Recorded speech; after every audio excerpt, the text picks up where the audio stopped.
There's no way she wrote this. You're accusing a 16-year-old of academic fraud? She cheated. She must have. The teacher slammed the folder onto the desk. The principal nodded in silence. In the corner, a police officer leaned forward. We've already contacted the district. If this is what it looks like, there will be legal consequences. And across the table, a quiet girl stared back, her face blank, her eyes burning. Subscribe and tell us where you're watching us from.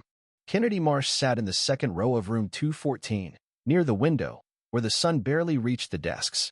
She didn't talk much, didn't raise her hand often, but every time a test came back, her score was the same, 100%. AP Calculus, Honors Chemistry, Dual Credit Government. Every class, every exam, every answer. Perfect. Some students whispered. Some teachers stared. One even asked, jokingly, if she had a twin sister taking the tests for her. She smiled. She always smiled. Until today. Today, she was pulled from third period and sent to the principal's office. She walked in calmly, sat down quietly. But the room wasn't empty. Ms. Palmer, the school's assistant principal, was there. So was Mr. Leeds, her AP Calculus teacher. And a third person, a man in a black jacket, not in uniform, but with a badge on his hip. Close the door, Palmer said. Kennedy obeyed. We need to ask you some questions, Leeds said. About the district scholarship application. Kennedy blinked. I submitted it last week. We know, he said, sliding a folder across the table. Inside were copies of her essay, transcripts, test scores. The review board flagged it. The officer added. Unusual patterns. Sudden academic acceleration. Essay content that doesn't match previous writing samples. Kennedy stayed still. They think you had help, Ms. Palmer said. That maybe the essay wasn't yours. Kennedy looked her straight in the eye. It was. And your test scores? Mine. Mr. Leeds narrowed his eyes. Your math placement scores jumped 32% in 1 year. Your science scores off the charts. But you've never stayed after school. Never joined study groups. No tutors. Not even library records. Kennedy answered calmly. I study at home. Ms. Palmer leaned forward. Be honest with us. Were you given access to any materials before testing? Kennedy frowned. No. The officer took out a small notepad. Have you ever used AI to write or edit essays? No. He paused. Do you know anyone who could have submitted the application on your behalf? She shook her head. I did it myself.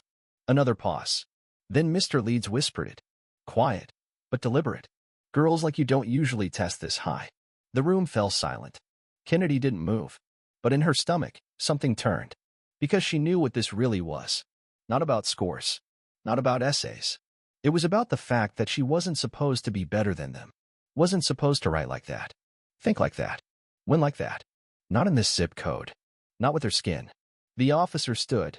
We'll be reviewing everything. Until then, you're off the scholarship list. Kennedy said nothing. But inside, something had already begun. She wasn't just going to fight. She was going to show them why they were scared in the first place. The email arrived before second period. Subject, temporary hold, academic recognition eligibility. Sender, District Academic Office. Kennedy read the first line 3 times. Due to an ongoing review regarding submission authenticity, your participation in all academic competitions, award nominations, and scholarship interviews will be suspended until further notice. She didn't move, didn't breathe, didn't cry. By lunch, the news had spread. She walked through the cafeteria and felt the shift. Conversations died as she passed. No one looked her in the eye. Even the friends who had cheered for her last week when she'd won the regional math meet, they were suddenly busy, focused on their phones. Looking through her, she sat alone. The tray in front of her remained untouched. In the hallway between classes, Mr. Leeds called after her. Kennedy. She stopped. He handed her a worksheet. Make sure to show your process. Every step. His voice sounded normal. But the message was clear. No more trust. By the time she reached chemistry, the substitute teacher greeted the class with an announcement. Dr. Raines won't be returning this semester. All previous grades are being reevaluated by the science department. Another ripple through the room. Kennedy sat in the second row, still silent. After school, she stayed behind, not because she was asked to, but because she needed quiet. She walked into the library, logged onto the terminal, and accessed her personal folder on the school server. Half the files were gone. Her essay drafts, practice logs, even her digital notes. Deleted. She turned to the librarian. Excuse me, was there maintenance on the servers? The woman didn't even look up. Not that I know of. Kennedy sat back down. Her hands clenched on the keyboard. They were erasing her. Not directly, not loudly, but piece by piece. Later that evening, her mother stood in the kitchen, holding a printed letter from the district. Did you see this? She asked quietly. Kennedy nodded. They think I cheated. Her mother folded the paper. Her face was calm, but her voice shook. And did you? Kennedy looked up sharply. No, she said. I didn't. That night, the silence in her room was louder than ever. She stared at the ceiling, then rolled over and opened the drawer. Inside, a stack of folders. Color-coded, dated, numbered. It wasn't homework. It wasn't schoolwork. It was research. 5 years of it. Public education audit reports. Testing gap data. Behavioral referrals by race. Suspension rates. Interview transcripts from compliance violations. And one final tab. Pattern recognition. Systemic academic bias in urban charter schools. She didn't collect it for a class. She did it for herself. For moments like this, she reached under her bed and pulled out a slim, hardbound notebook. On the front, one word, case. She opened to page 1. Date, January 11th. Subject, self. Status, active. Threat level, high. Kennedy didn't cry. She just began writing. Kennedy arrived at the district building at exactly 10 a.m. She wore her school uniform, pressed, neat, and carried no bag. Her mother wasn't allowed inside. This is a closed academic investigation, they said. 2 women met her at the door. One wore a badge. The other wore a navy blouse and polite tension. Right this way. The room was clean, sterile, no decorations. Just a table, 3 chairs, and a single camera in the corner. Kennedy sat quietly. Across from her, a woman opened a thin laptop and began typing. Please state your name and grade level. Kennedy Marsh. Grade 11. Thank you. Now, we'd like to talk about the essay you submitted for the Harlan Scholars Award. Is that okay? Kennedy nodded. Did anyone help you write it? No. The woman's fingers paused. Not even with structure? Grammar? Vocabulary suggestions. I wrote every word myself. The second woman smiled, the kind of smile people wear when they think they're smarter than you. But the review board flagged the syntax. It's advanced. Unusual for your age. I read a lot. They moved on. Her transcripts. Her test scores. Her math improvement. Your Algebra 2 teacher from last year says you were average. I worked harder this year. The woman nodded slowly. And where did that work take place? At home. Yes. With whom? Myself. Another pause. Typing. Then a change in tone. Ms. Marsh, the second woman said, we're not accusing you. We're trying to protect the integrity of the program. Kennedy stayed silent. There are students with verified tutors, verified testing environments, verified academic logs. Your records are incomplete. That's a liability. Kennedy looked her in the eye. Incomplete because someone deleted them. A flicker, barely visible, passed between the 2 women. I'm sorry. My cloud folder. My school notes. My writing drafts. Gone. We'll look into that. One of them said quickly. But Kennedy could see it. They already knew. They'd erased her records, or let someone else do it. And now they wanted her to confess. Not because they needed the truth, but because they needed her to fit the story. A bright student who cracked under pressure, who got help and lied about it, who didn't belong in the top percentile anyway. They weren't trying to understand her. They were trying to close the file. The woman leaned in gently. Kennedy, if you'd like to amend your application statement, just to clarify anything, now would be a good time. Kennedy met her gaze. No changes. She closed her mouth, folded her hands, waited. The typing slowed. The air shifted, because she wasn't giving them what they wanted. And that meant this was only the beginning. By the following Monday, Kennedy's name was gone. It wasn't a mistake. It was a decision. She walked past the bulletin board outside the counselor's office and saw the new list of Honor Society candidates. 10 names. Hers wasn't one of them. She asked no one. No one offered. During 4th period, a school-wide announcement played. All academic clubs and organizations are to pause new member activities pending district review of eligibility criteria. It sounded neutral, measured, but everyone knew what it meant. It meant Kennedy. By lunch, students were whispering again, only now louder. She probably paid someone. I heard she hacked the portal. My mom said her dad works for the board. That's why no one's saying anything. Kennedy sat at the edge of the courtyard, alone, headphones in, but no music playing. She stared at the grass, at her hands, at the space between who she was and what they were turning her into. That night, her mother received a letter. Printed, not emailed. No signature. We are concerned about Kennedy's emotional well-being and recommend a temporary suspension from all advanced programming until the investigation concludes. This is for her protection and academic fairness. Her mother read it 3 times before placing it silently on the kitchen counter. Kennedy saw it, said nothing, but something inside her shifted. At school the next morning, her AP history teacher didn't greet her. Her locker was open. Someone had torn the magnet with her scholarship quote off the door. By the end of the day, Ms. Burns, her English teacher, was gone. The one who first encouraged her to write that essay. The one who said, "Don't hold back. Make it sharp. Make it honest." Her classroom was dark. A substitute sat at the desk. Ms. Burns had a family emergency, the woman said flatly. No one believed it. Kennedy sat in the 3rd row, staring at the blank whiteboard. Later that day, she logged onto the school server again. Her profile now displayed a warning banner. Academic integrity under review. Contact restricted. Her email inbox was locked. Her scholarship portal blocked. And yet, no one had proven anything. No hearing. No evidence. Just whispers and policies. They were removing her without removing her. Sanitizing her. Making her untraceable. In her notebook that night, she wrote 2 words. Document everything. Then she turned the page and labeled the next section. Witnesses. She started a list. Not of allies, she had none, but of those who looked away, of those who had once smiled, and now signed forms, printed letters, sat silent, because if they wanted to erase her, they would have to answer one question first. Why did a 16-year-old scare you this much? It started with a printout.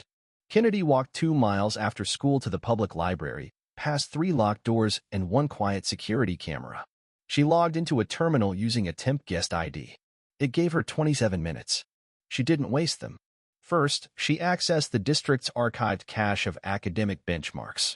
Then, the search engine for the National Education Standards database. And then, a little-known, rarely used link hidden in the Federal Compliance Archive. Public Access Portal Title VI Records. It required a federal ID to access full cases. She didn't have that. But she didn't need full cases. She needed patterns, timelines, key phrases, who had been flagged before, and how the system buried it. She printed 27 pages, black and white, no color, no names, just structures. And in the margin of page 6, a familiar set of initials, RFB. She froze. That was Ms. Burns' signature on a 2021 complaint report, never followed up. Marked, internal referral only. Suppressed. Kennedy folded the pages, tucked them deep into her coat, and walked out quietly. At home, she spread the documents across her bedroom floor. Her fingers traced the lines, the loopholes, the policies masked as protocol. Every paragraph that had been used against her, every code they quoted, was present here. Not for protection, for containment. They weren't just questioning her intelligence. They were using a system designed to remove her without ever calling it what it was. Academic disqualification without accusation. Character assassination without evidence. But now she had their language. She wrote 1 word in the corner of her notebook. Weaponize. That night, she didn't sleep. She copied the documents by hand, translated each one into simple terms, and began building a timeline. She didn't call it a report. Not yet. She called it what it was, proof. The next day at school, she walked into AP Calculus. Mr. Leeds was already at the board. She placed a folded sheet of paper on his desk. He didn't touch it, just glanced down. His name was on it, along with the exact timestamp he first accessed her digital folder, 1 hour before she'd been summoned to the principal's office. A clear FERPA violation. Unauthorized access to student data. He didn't look up, didn't say a word the entire class. After school, Kennedy visited the counselor's office. "I'd like a copy of my digital record," she said. The secretary blinked. "That's unusual." "It's legal," Kennedy replied. "I've read the district's transparency clause." The woman hesitated, then slid her a form. Kennedy signed, took her copy, left. The walls were still up, the doors still locked. But now, they were being watched. Not by the press, not by parents, by the girl they tried to erase. And she had just found the file they forgot to delete. Tuesday morning, 7:12 a.m. The district office faxed a memo to the state board. Subject: Student Academic Irregularity Provisional Classification Request.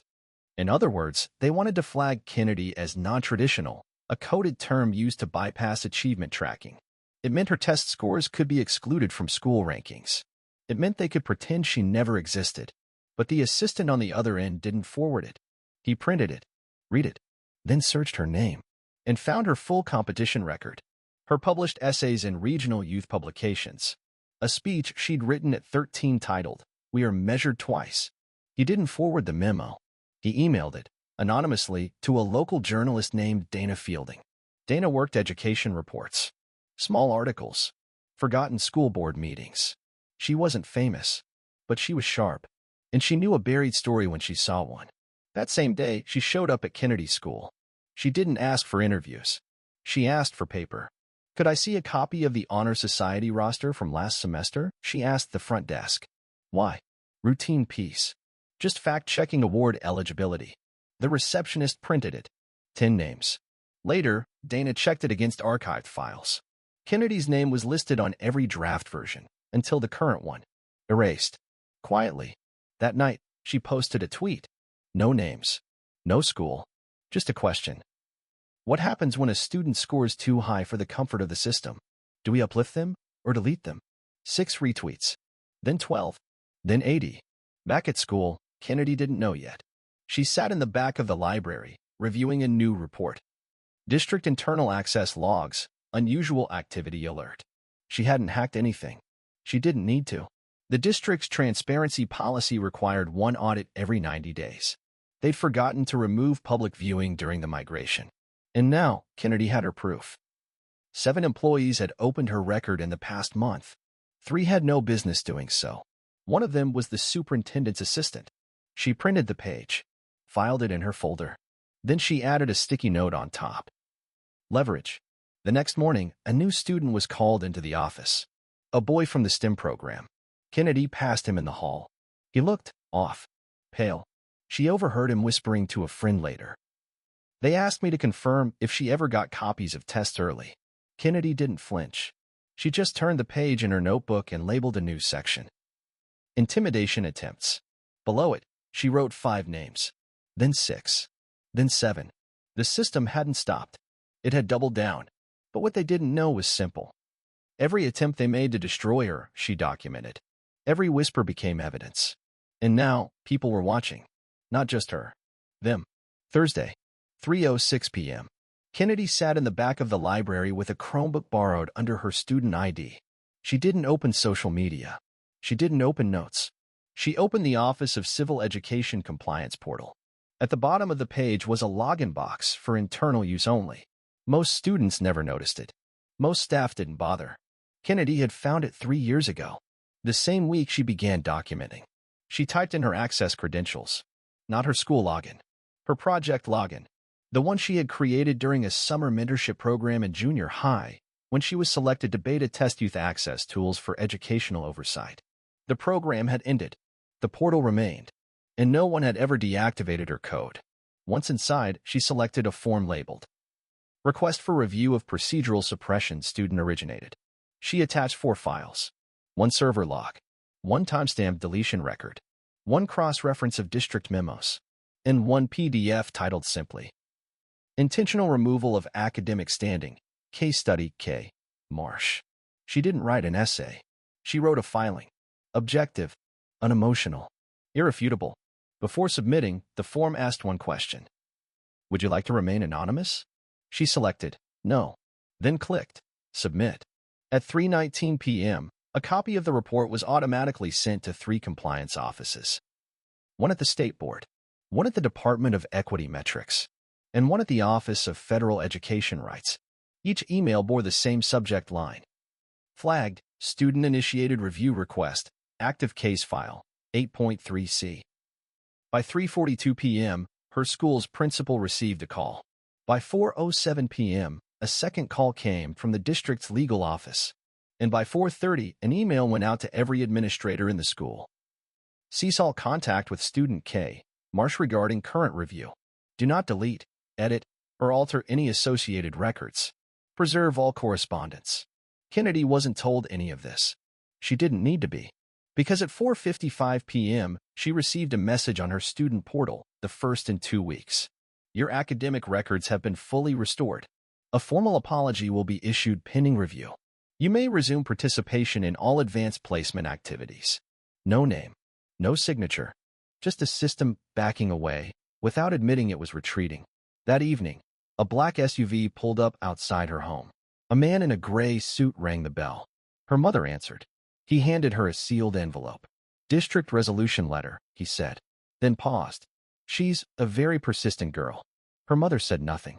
He hesitated, then asked, She's not planning to go public, is she?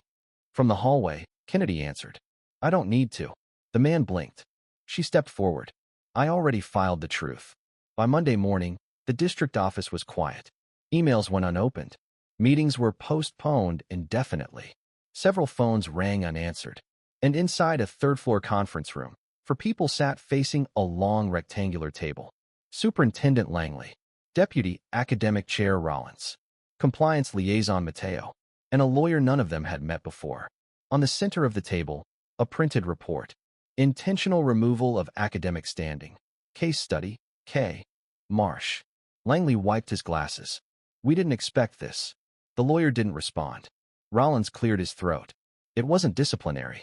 We never wrote her up. We never filed anything formal. Exactly, the lawyer said. Her voice was calm, precise. No documentation, no paper trail, no due process. Mateo leaned forward. So we're in violation? The lawyer opened her folder. 1. You removed a student from official listings without notification. 2. You restricted her email access and academic opportunities based on suspicion, not evidence. 3. You deleted internal records without preserving digital audit logs. Langley tried to speak. She was flagged for an irregularity. We followed protocol. She was part of a federally tracked mentorship program. The lawyer interrupted. Your system didn't catch that. She logged in under a code your office authorized. Rollins's face paled. We didn't know. You didn't check. Across town, Kennedy sat at her kitchen table, reviewing updates on the district's public transparency site. 3 names had been removed from the faculty directory. Ms. Palmer, Mr. Leeds, and an unnamed IT director. No announcement. No ceremony. At school, her locker was suddenly clean. New magnet. New schedule. No apology. Just space. Students stared when she passed. Not with mockery this time. With silence. No one knew what she'd done. Only that the people who tried to silence her were now gone. In AP History, her new teacher handed her an envelope. She opened it. A letterhead from the Harlan Scholars Committee. After reevaluation, your application has been reinstated and selected as a finalist. We regret the earlier delay. Kennedy folded the letter and placed it back into the envelope without smiling. Later that day, a district representative stopped by the school. Not for a press conference. For a private sit-down with Kennedy and her mother. He offered words like miscommunication, regret, and systemic missteps. Kennedy listened, then asked one question. Was I the first? The man blinked. Excuse me. She opened her folder and placed it on the table. Inside, a chart. 12 names. 12 students. All removed from scholarship eligibility in the past 3 years. All students of color. All without formal charges. All erased quietly. She pushed the chart forward. I'm not asking for me, she said. I'm asking for them. The man didn't speak. Because now, it wasn't about cleaning up a mistake. It was about surviving what came next. Wednesday, 11 a.m. Kennedy was called to the principal's office again. This time, no teacher complaints. No resource officer. Just a single line. Central representative would like to meet with you privately. She entered the office calmly. Inside sat a tall man in a dark blue suit. No badge. No tie. He stood. Ms. Marsh. Thank you for coming. She didn't sit until told. I'm Curtis Denning, he said. I've been brought in to oversee administrative recalibration at the district level.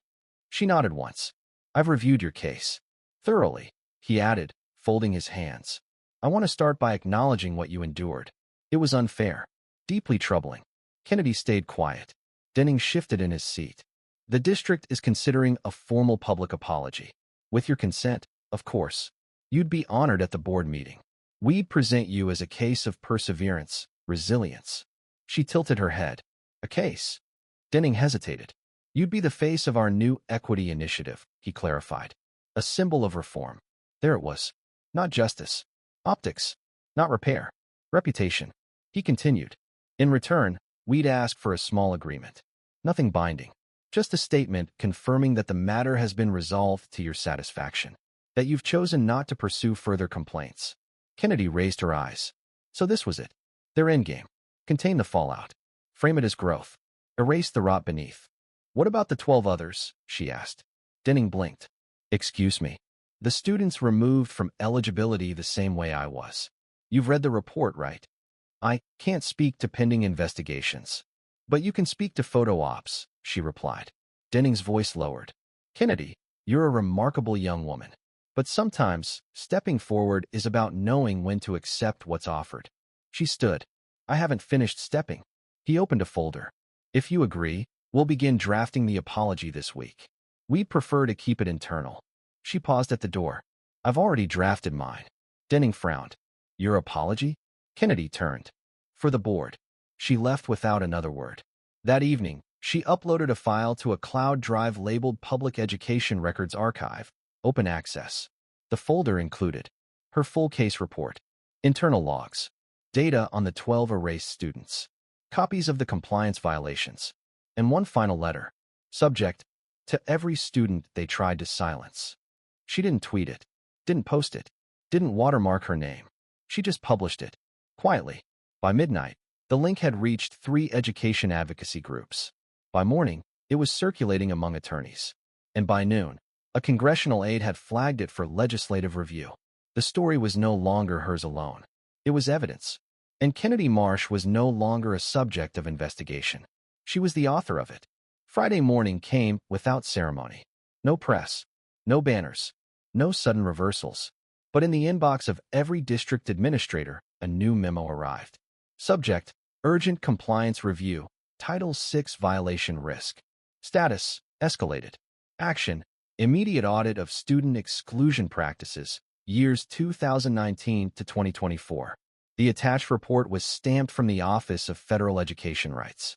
And in its citation list, Case Reference, K. Marsh Documentation Archive, Section 8.3c. They hadn't just failed a student. They'd triggered federal scrutiny. And the paper trail was irreversible. At school, Kennedy walked into AP Chemistry like any other day.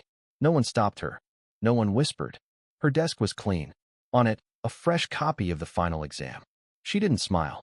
Just took her seat, picked up her pen, and began writing. Across town, Superintendent Langley submitted a quiet resignation. No press statement. Just a 2-sentence letter. Deputy Rollins took an unpaid leave. No explanation. Just a calendar block labeled indefinite. The district board released a neutral statement. We are reviewing internal structures to ensure procedural equity for all students moving forward. They never mentioned her name. And that was fine, because Kennedy Marsh didn't need their recognition. She had already written her place into the record. That evening, her mother came into her room holding a letter. Handwritten. Heavy cream paper. No logo. It was from one of the other 12. A girl from a different school. Different city. Same outcome. Same silence. The letter read, I saw the file. I saw what you built. They tried to make me feel alone. Thank you for showing me I wasn't. Kennedy folded the paper. Placed it in her notebook. She didn't write back. Not yet. She didn't need closure. She'd built a blueprint. A system that erased her had been forced to reckon with the fact that she could read its code. Use its language. Follow its rules, better than they ever had. Not to protest. To expose. Not to speak louder. To make the silence scream. On the final page of her notebook, Kennedy wrote 5 words. This was never about me. Then closed it. And for the first time in weeks, slept. No fear. No rage. Just clarity. Because some students earn awards. Some earn headlines. But some leave behind something much harder to ignore. Accountability. Share your thoughts in the comments below, and don't forget to like and subscribe for more stories that inspire action and hope.